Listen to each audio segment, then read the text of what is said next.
we're going to the cost of high inflation. So we already know what inflation is, a persistent rise in the price of goods and services. So what are the costs of having high inflation within the economy? Number one, growth and unemployment. I wrote, high inflation is hard to predict, which means both firms and consumers may have difficulty in terms of investing and spending, which means low level of output and spending. This will lead to falling GDP, which in turn may lead to higher unemployment. Because there's inflation, both firms and consumers, they won't be able to predict what happens in the future. They don't know what happens about price tomorrow, after tomorrow. As a result of that, they might not be able to spend as they used to spend. So consumers will not want to spend. Are you with me? Because consumers may not want to spend because they don't know what the prices could be in the future. So because they have difficulty in spending, this simply means firms will not be able to make more as they used to make. And firms will not also be able to invest in capital goods, which would have allowed them to, to have efficiency in terms of production. So which simply means both consumers and producers would not be able to predict what happens about the future. Then spending will fall. And as soon as consumers are not buying, producers are not making revenue, output would fall. GDP within the economy would fall. And if GDP is falling, then unemployment would increase. So a high inflation rate might bring about high unemployment rate. Is it clear, please? Yes. So for unemployment to reduce, then here, most of the time, because unemployment is linked to inflation, a high inflation rate reduces unemployment. But if unemployment reduces, inflation rate might increase. Is it get the point I'm making or not? Unemployment and inflation, they have relationship. So because if unemployment is increasing, it makes the value of goods and services to fall based on the fact that people will not have income to buy. Then firms will not have any other choice than to reduce the price. But if the government of a country is targeting a low unemployment rate, there might be inflation. Do you get the point here? But here we're not going to talk about inflation and unemployment. We're talking about inflation which leads to a fall in GDP. And the fall in GDP would bring about unemployment because output is not increasing. And if output is not increasing, how will employment increase? Do you get it? If output is increasing, businesses will be able to export more.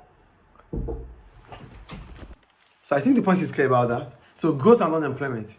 With high inflation rate, growth would not increase. GDP would fall. And if GDP is falling, unemployment would increase. That's the first point. Then the second one, competitiveness. I wrote, high inflation will have a negative effect on balance of payment. If inflation rises in one economy faster than another, and the value of currency doesn't change on foreign currency, foreign market, then exports will become less competitive and imports more competitive. As domestic consumers may increase their importation, bringing about balance of payment current account deficits. So the competitiveness is this. If inflation rate increases in Libya, and Libya does exports, maybe oil, but there's high inflation rate in Libya, other countries that do the same export as Libya will become more internationally competitive than Libya. So Libya will be witnessing a fall in its exportation. Do you get the point I'm making here? Yes. Which simply means there will be increase in importation for Libya. Based on the fact that the inflation rate in Libya is increasing compared to the inflation rate of other countries. So Libyans would also prefer to buy from foreign businesses. So therefore, imports will increase in Libya than export, bringing about current account deficits. Do you understand what inflation rate will be here, or what high inflation will do there? It reduces competitiveness of a country. And if competitiveness reduces in terms of international competitiveness, it means exports would reduce, imports would increase. Is it clear? Yes. The third one, redistributional cost. For redistributional cost, I wrote, a high inflation will lead to income and wealth being redistributed between households, firms, and government. If inflation rate is not adjusted with taxes, then the burden of tax will increase, transferring resources from taxpayer to the government. So if inflation rate is being adjusted with variables like taxes, we call it indexation. We'll get there anyway. We call it indexation. So if there's no indexation, it means firms will be paying more taxes. Individuals will be paying more taxes. And as a result, government will be making more.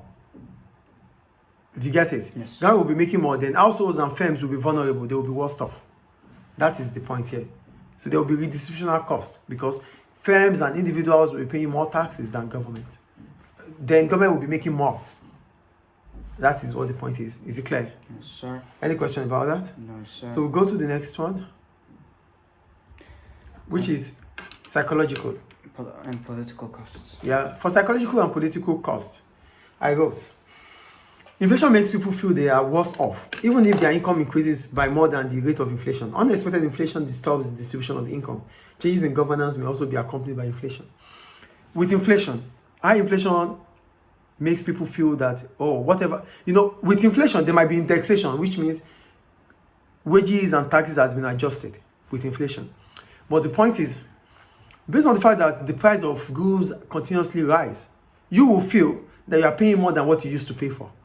Despite the fact that your wage has been adjusted with inflation, but you will still feel you're paying more than what, because it's just a psych thing that the price it was not the same price as yesterday.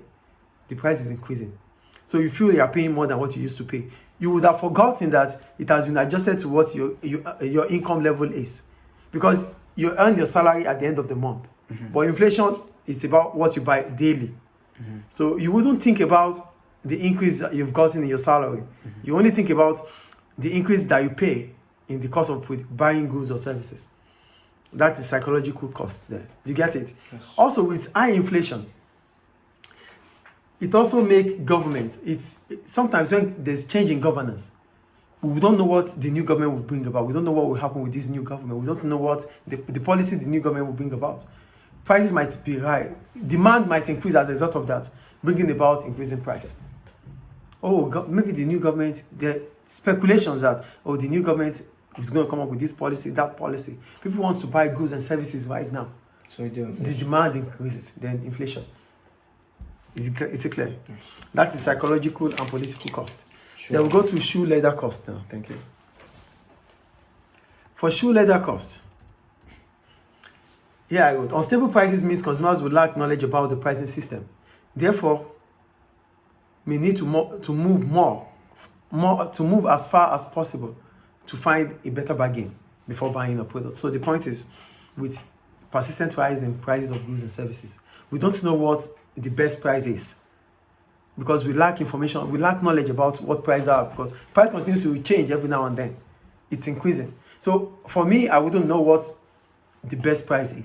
So I might have to move from one shop to another, to be able to have a better bargain before buying. So if shop A is selling for 5, I might have to check shop B, shop C, if I'm going to find a price lower than 5. So that is a shoe leather cost. You continue to move and move to find a bargain in terms of before you buy. Is it clear? Yes. Good. Then the next one, menu cost. For menu cost, I wrote, if there's inflation, restaurants have to continuously change their menus to show increased prices. Also, shops have to change their price tags. This increases cost. So, because there's inflation, it means we have to continuously change our price tags. Restaurants, we have to change their menus every now and then. This is cost, because they have to use paper. And it's someone's job, which is adding up. It takes time. And whatever takes time takes money. Do you understand menu cost here? Yes, sir. Good. So these are impacts or costs of high inflation to the economy. Any question about that? Good.